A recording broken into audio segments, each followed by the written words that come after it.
ये हमारा ratio proportion का लेक्चर 4 होगा। और इस लेक्चर के अंदर हम देखेंगे कि रेशियो प्रोपोर्शन के किस टाइप के क्वेश्चन पिछले सालों में पूछे गए हैं। और फिर कुछ थोड़े 2 दिन क्वेश्चन प्रैक्टिस करने हैं और कुछ क्वेश्चन हमको पिछले साल के देखने हैं। तो हम देखते हैं कि किस टाइप का क्वेश्चन पूछा गया था। वैसे आप इसको रेक्टेंगल के एरिया में भी रख सकते हो। मैं वहाँ भी इनको सॉल्व कराऊंगा कि कैसा इनको सॉल्व किया जाता है। तो क्वेश्चन रीड करते हैं। ये 2023 में पूछा गया था। The ratio between the length and the breadth is 3:2। तो हमारे पास एक रेक्टेंगल दे रखा है और उनकी लेंथ और ब्रेथ का रेशियो दे रखा है। ठीक है, ये लेंथ होती है और ये इसकी ब्रेथ होती है। अब यहाँ पर उसने दिया है कि जो लेंथ और ब्रेथ का रेशियो है वो कितना है, 3:2 है। तो हम ये लेट कर लेते हैं कि चलो ठीक है भाई, हमारा जो लेंथ हो जाएगा वो 3x हो जाएगा, x लगा देते हैं। और यहाँ पर जो ब्रेथ है वो 2x हो जाएगा।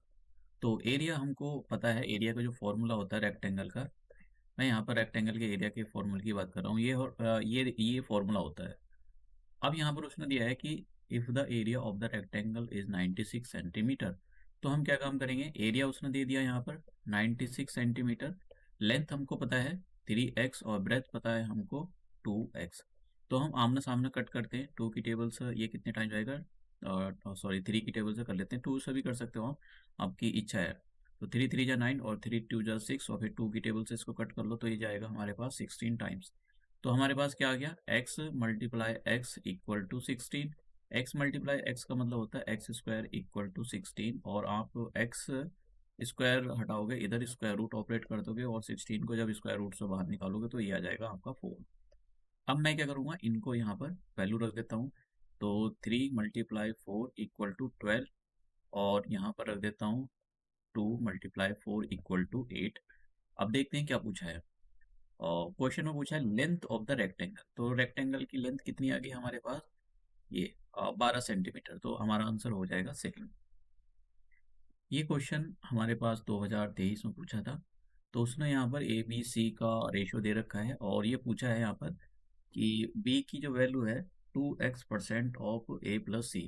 तो एक्स की वैल्यू बताइए। तो देखो हम क्या काम करेंगे, हम लेट वेट नहीं करेंगे यहाँ पर, बिना लेट के हो जाएगा। आप लेट भी कर सकते हो, लेकिन अगर आप लेट करना चाहते हो, आप ये चाहते हो कि मैं लेट कर लूँ ये x और b की वैल्यू मैं लेट कर लूँ यहाँ पर 4x और c की वैल्यू यहाँ पर लेट कर लूँ और 7x।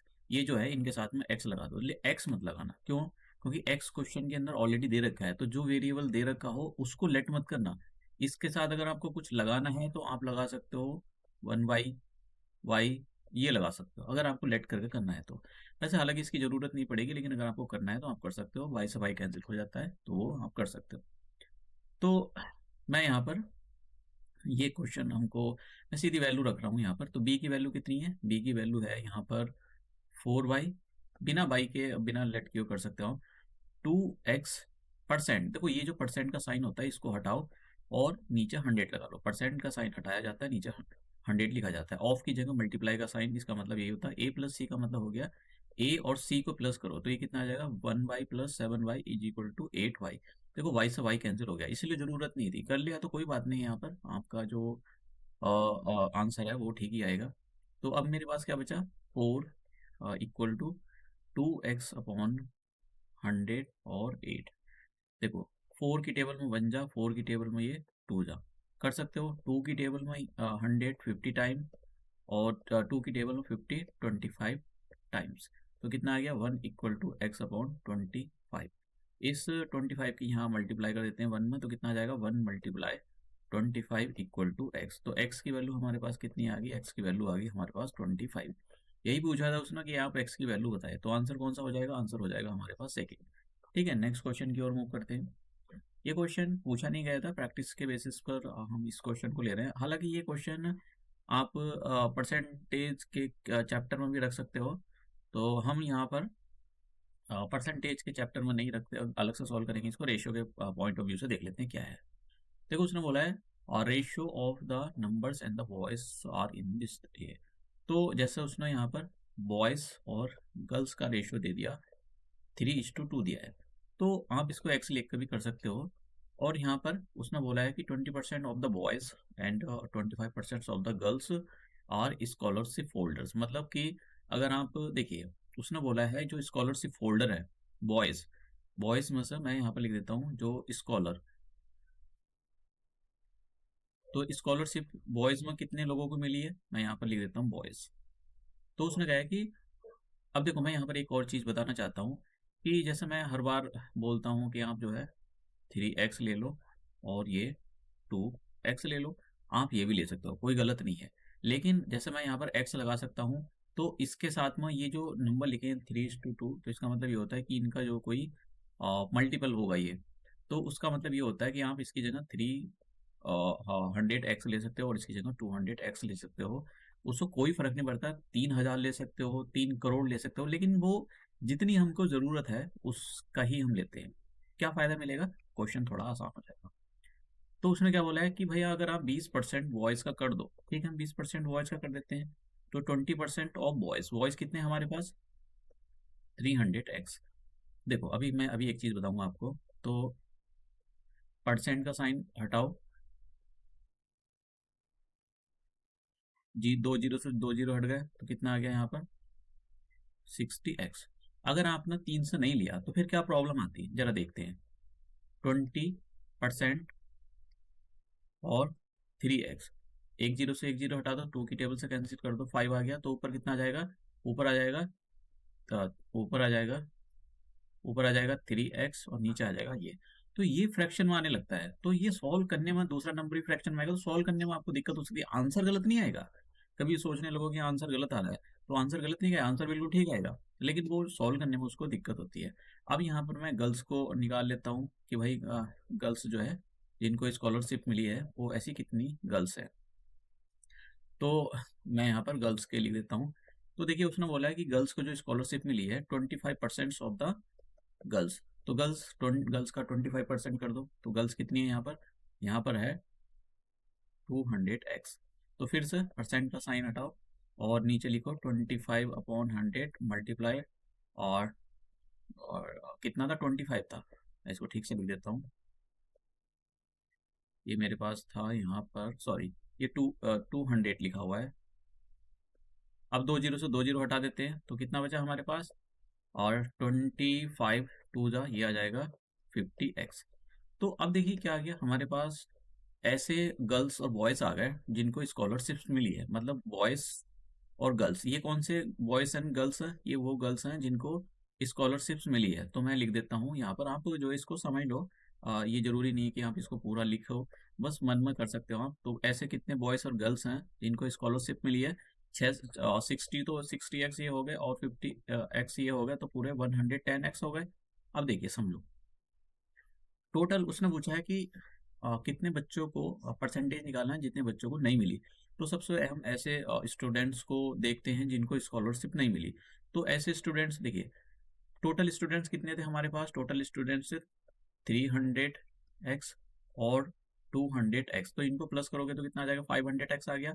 अब इस 500x में से आप x 110x अगर माइनस कर दो तो आपके पास कितना आ जाएगा? यानी 40, यानी 39x, यानी 39x। ये ऐसे स्टूडेंट्स हैं जिनके पास, जिनको स्कॉलरशिप नहीं मिली, नॉट स्कॉलरशिप होल्डर। ठीक है, तो आप इसको मैं शॉर्ट फॉर्म में यहाँ पर लिख देता हूँ, नॉट स्कॉलरशिप होल्डर्स। ठीक है, इनके स्कॉलरशिप नहीं मिली।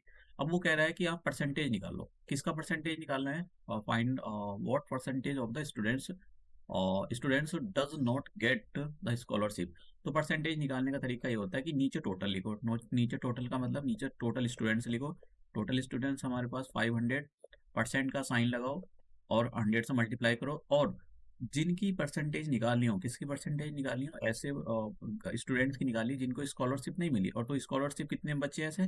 390x। तो x x हट गया, यहाँ पर 2 जीरो से 2 जीरो हट गई है, तो कितना बचा हमारे पास? हमारे पास बचा यहाँ पर 39/5 और परसेंट का साइन। तो हम क्या करते हैं, यहाँ पर ऊपर नीचे 2 से मल्टीप्लाई कर लेते हैं, वो आपकी मर्जी, आप कैसे भी कर सकते हो। तो ऊपर कितना आ जाएगा? 0, 9 टू जा 18, कैरी ओवर 1, 3 3 जा 9, और यहाँ पर आ गया 10, और ये कितना आ गया नीचे 10।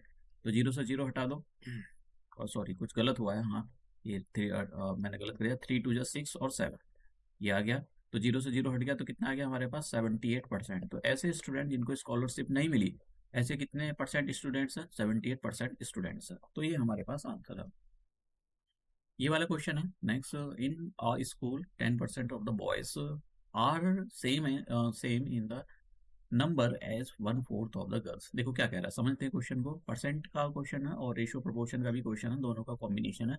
ऐसे ही क्वेश्चन पूछे जाते हैं जनरली। तो उसने पूछा कि भाई अगर आपने 10% ऑफ द बॉयज, मैं चलो बॉयज को 20 से रिप्रेजेंट कर देता हूँ, आर सेम एज का मतलब क्या, इक्वल का साइन लगा हुआ है। कितने सेम एज हैं? 1/4 ऑफ की जगह मल्टीप्लाई, और गर्ल्स जितनी भी गर्ल्स है उनको मैं ये ले लेता हूँ।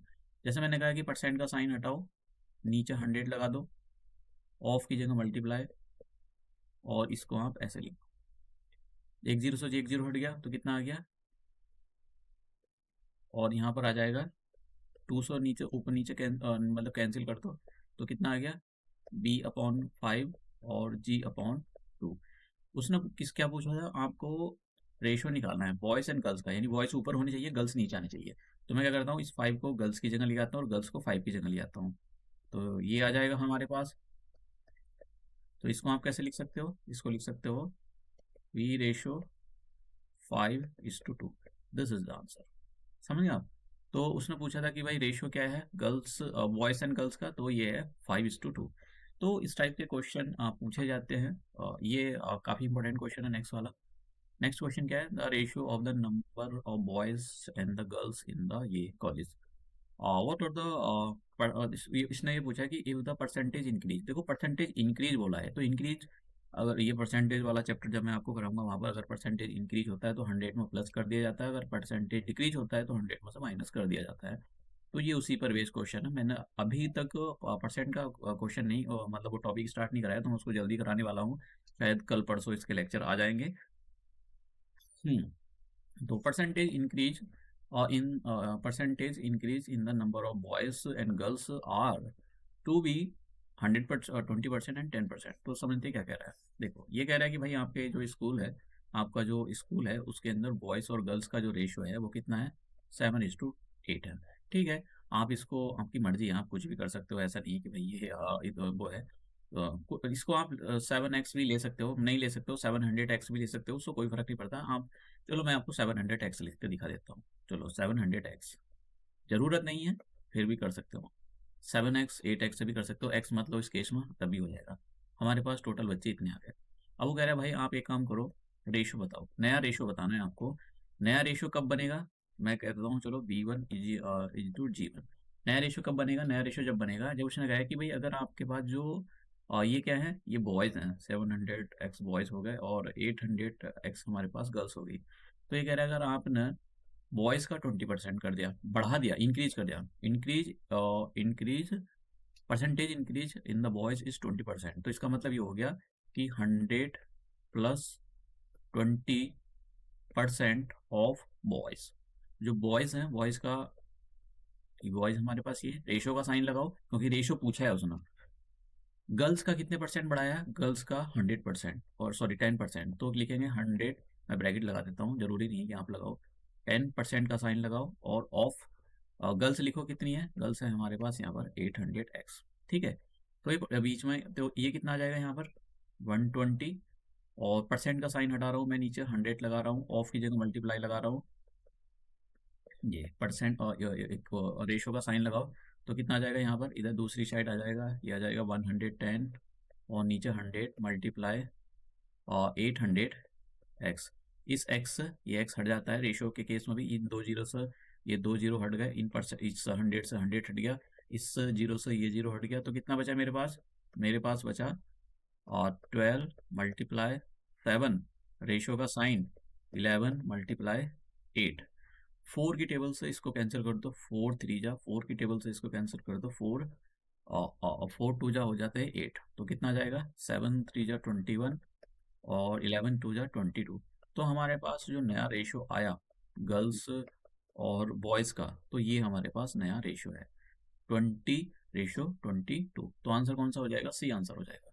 तो ऐसे क्वेश्चन भी मतलब पूछे गए हैं, और इस टाइप के क्वेश्चन आपको प्रैक्टिस करने होते हैं। मैंने आपको बताया कि क्यों प्रैक्टिस करने होते हैं, क्वेश्चन के अंदर दिखाया भी है कि किस टाइप के क्वेश्चन आपको पूछे जा रहे हैं एग्ज़ाम के अंदर। तो इस टाइप के क्वेश्चन आपको ज़रूर प्रैक्टिस करने चाहिए। तो ये हमारा जो है सीयूटी का रेशियो एंड प्रोपोर्शन का लेक्चर 4 था। तो हम अपने नए लेक्चर में मिलते हैं, नए क्वेश्चनों के साथ में मिलते हैं। जल्द ही मैं जीके की सीरीज़ और करंट अफेयर स्टार्ट करने वाला हूँ। अभी मोस्ट ऑफ मतलब सभी स्टूडेंट्स जो हैं वो अपने एग्ज़ाम में लगे हुए हैं, बोर्ड के एग्ज़ाम चल रहे हैं। तो आपको जब फ्री हो जाओ तो आपको ज़रूर प्रिपरेशन में लग जाना चाहिए, अगर आपको अच्छी यूनिवर्सिटी में एडमिशन चाहिए तो। तो ये हम अपना लेक्चर यहीं समाप्त करते हैं और मिलते हैं अपने नेक्स्ट लेक्चर में।